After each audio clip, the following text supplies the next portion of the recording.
दोस्तों आज हम पढ़ेंगे डोवर बीच और इस पोएम को लिखा है मैथ्यू अर्नोल्ड ने। मैं आपको बता दूं कि डोवर बीच एक जगह का नाम है।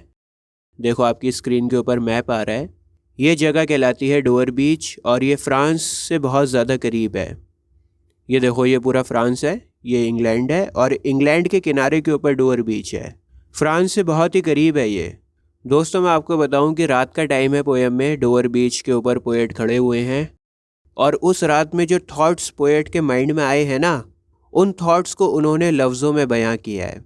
समुंदर के किनारे पर खड़े हैं, डोवर बीच के ऊपर खड़े हैं, तो उनके माइंड में समुंदर को देखकर कुछ थॉट्स आए और वो थॉट्स पोएट आपके साथ शेयर करेंगे। पोएम को लिखने के पीछे का क्या मोटिव था पोएट का, पोएम को क्यों लिखा गया है, ये सब मैं आपको बताऊंगा पोएम को समझाते हुए। तो चलिए सबसे पहले पोएम को शुरू करते हैं और लाइन बाय लाइन समझाता हूँ बहुत ही आसान लैंग्वेज में। The sea is calm tonight. आज रात ये समुंदर बहुत शांत है। पोएट रात के सन्नाटों में समुंदर को देख रहे हैं और कहते हैं कि आज रात ये समुंदर बहुत ही शांत है। The tide is full. Tide कहते हैं ज्वार को। पानी में जो जोश होता है, ज्वार होता है, उसको टाइड कहते हैं। जैसे अभी आपकी स्क्रीन के ऊपर आ रहा है, ये पानी जो उछल कूद कर रहा है इसे कहते हैं टाइड। तो यहाँ पर पोएट टाइड की फुलनेस को ऑब्जर्व कर रहे हैं। The poet is observing the fullness of the tide. मतलब जो समुंदर है वो एकदम शांत है और उसमें ज्वार भी आ रहा है। ठीक है, ज्वार भी आ रहा है, शांत भी है, और उसी चीज़ को पोएट ऑब्जर्व कर रहे हैं। रात का टाइम है। अब आपको ऐसा लग रहा होगा कि ये कोई रोमांटिक पोएम है। रात का टाइम है, समुंदर शांत है, ज्वार आ रहा है, पोएट ऑब्जर्व कर रहा है खड़ा हुआ देखकर। लेकिन ये कोई रोमांटिक पोएम नहीं है, आपको आगे पता लगेगा। The moon lies fair upon the straits. Straits क्या होता है पहले ये समझो आप। ये देखो ये जो आइलैंड्स के बीच में पतली सी गली है ना पानी की, इसको स्ट्रेट कहते हैं। ये स्ट्रेट दो समुंदर को आपस में जोड़ता है। अब बात को समझो। मैंने आपको मैप दिखाया था ना और बताया था कि डोवर बीच इंग्लैंड के किनारे पर है और फ्रांस से बहुत नज़दीक है। तो डोवर बीच क्या हुआ, स्ट्रेट हुआ। बात आ रही है समझ में? ध्यान से देखो, ये जो गली है ना फ्रांस और इंग्लैंड के बीच में है, इसे कहते हैं स्ट्रेट। तो इस लाइन में स्ट्रेट का मतलब क्या है, समुंदर है। डायरेक्टली मैं आपको समझा सकता था कि स्ट्रेट्स का मतलब यहाँ पर समुंदर है, लेकिन कॉन्सेप्ट का क्लियर होना ज़रूरी है। तो कहने का ये मतलब है कि चांद पानी में नज़र आ रहा है, चांद रिफ्लेक्ट हो रहा है पानी में। On the French coast the light gleams and is gone. दोस्तों पोएट इंग्लैंड के किनारे पर खड़ा हुआ है, ठीक है, और मैं आपको बार बार बता रहा हूँ कि फ्रांस पास में ही है, ज़्यादा दूर नहीं है। तो पोएट को फ्रांस के किनारे से एक लाइट चमकती हुई दिखाई पड़ रही है, लेकिन वो लाइट ज़्यादा देर तक नहीं चमकी, थोड़े टाइम के लिए चमकी फ्रांस के किनारे से और फिर गायब हो गई। ठीक है, फ्रांस के किनारे पर लाइट चमकी, पोएट ने उस लाइट को देखा, लेकिन वो लाइट ज़्यादा देर तक नहीं चमकी, गायब हो गई। The cliffs of England stand glimmering and vast out in the tranquil bay. Cliffs मैं आपको बता देता हूँ क्या होती हैं। देखो ये समुंदर के पास में चट्टानें हैं ना, ऊंची ऊंची खड़ी चट्टानें, इन्हें कहते हैं क्लिफ्स। तो पोएट समुंदर से मुंह फेर कर चट्टानों की तरफ देखते हुए कहते हैं कि ये इंग्लैंड की ऊंची ऊंची खड़ी चट्टानें भी चांद की रोशनी में चमक रही हैं, और ये चट्टानें फैली हुई हैं बहुत बड़े एरिया में। बे कहते हैं खाड़ी को, कुछ इस तरह की होती है।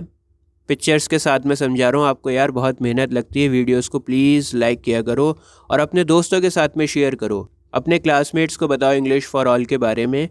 तो पोएट कहते हैं कि ये खाड़ी भी शांत लग रही है, इंग्लैंड की ऊंची ऊंची चट्टानें चांद की रोशनी में चमक रही हैं, काफ़ी एरिया में फैली हुई हैं चट्टानें, और ये खाड़ी शांत लग रही है।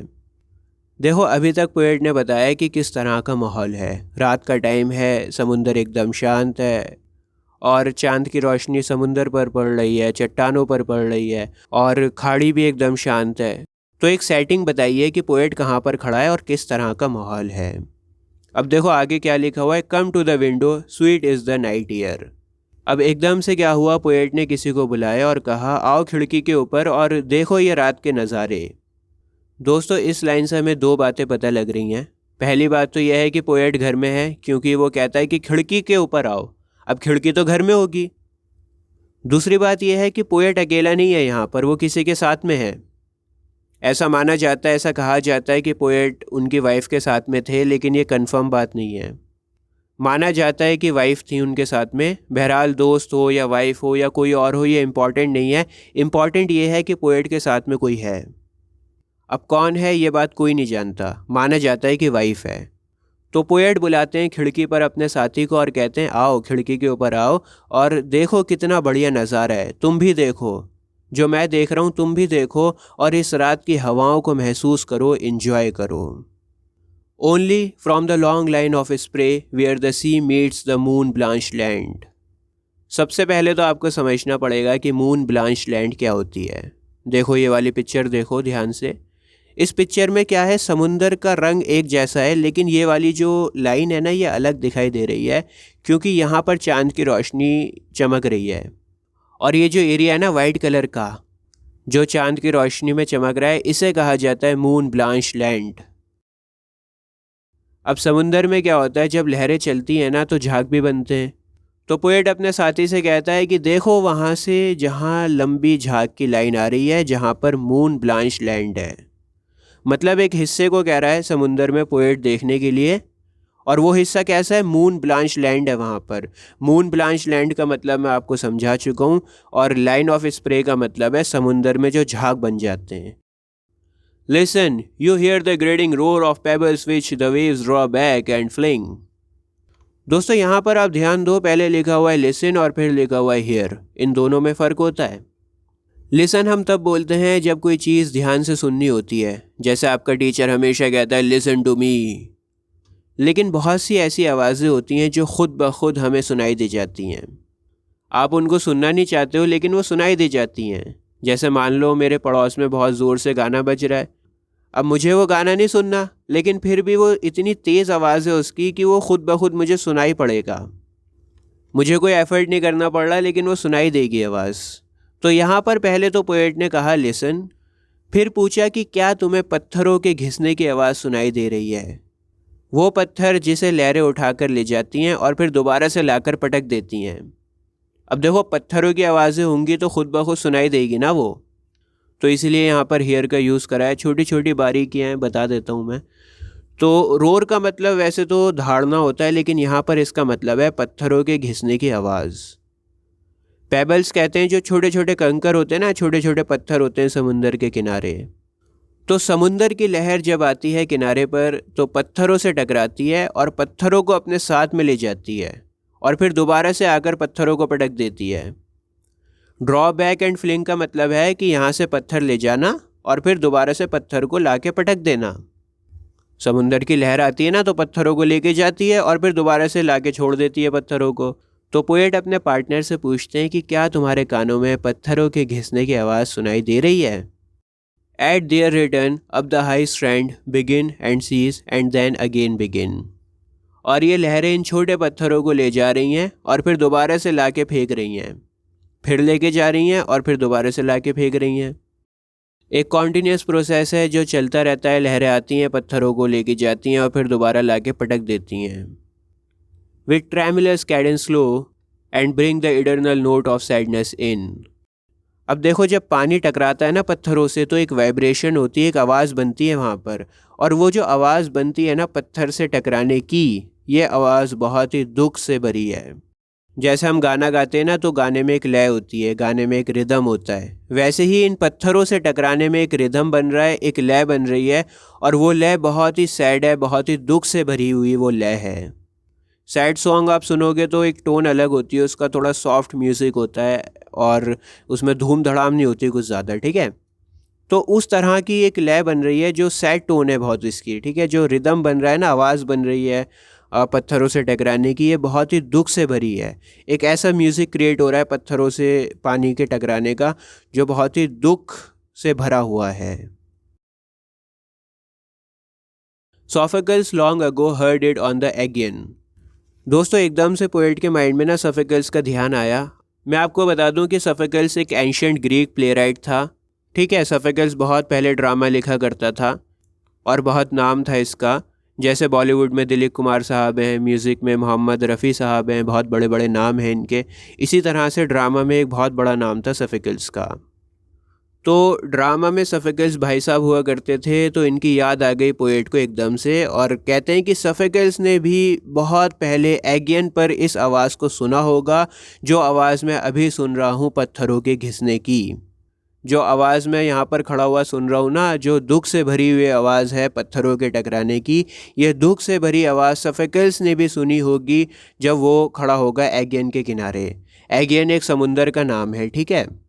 पोएट यहाँ पर इमेजिन कर रहे हैं कि बहुत ज़माने पहले सफिकल्स भी एगियन के किनारे पर खड़ा होगा और उसको भी ये सेम आवाज़ सुनाई दे रही होगी एगियन समुंदर के किनारे, जो मुझे सुनाई दे रही है पत्थरों के घिसने की। And it brought into his mind the turbid ebb and flow of human misery. और उस दुखियारी पत्थरों की आवाज़ को सुनकर सफिकल्स ने इस दुखियारी आवाज़ को इंसान के दुख और दर्द से रिलेट किया होगा। जो सीन मेरे सामने है ना, शांत समुंदर है, चांद चमक रहा है, सन्नाटा है और पत्थरों के घिसने की आवाज़ आ रही है। इन आवाज़ों को, इस सीन को सफिकल्स ने ह्यूमन मिजरी के साथ में जोड़ने की कोशिश की होगी। देखो म्यूज़िक तो बहुत सैड आ रहा है ना पत्थरों की आवाज़ का, मैंने आपको बताया। तो कह रहे हैं कि सफिकल्स ने इस सैड म्यूज़िक को ह्यूमन मिजरी यानी जो इंसान का दर्द है उसके साथ जोड़ने की कोशिश की होगी। We find also in the sound a thought, hearing it by this distant northern sea. और हमने इन आवाज़ों को सुना है तो हमें भी एक थॉट आया है। इतनी दूर से जो हमने इन आवाज़ों को सुना है तो हमें भी वैसा ही थॉट आया है जैसा सालों पहले सफिकल्स को आया होगा। समझ पा रहे हो क्या कह रहा है? कह रहा है कि सफिकल्स ने भी ऐसी ही आवाज़ें सुनी थी तो उसको भी एक थॉट आया होगा, हमने भी यही आवाज़ें सुनी है तो हमें भी एक थॉट आया है। अब पोएट को कैसा थॉट आया है, क्या उसने सोचा है, ये आपको अगले स्टैंजा में पता लगेगा।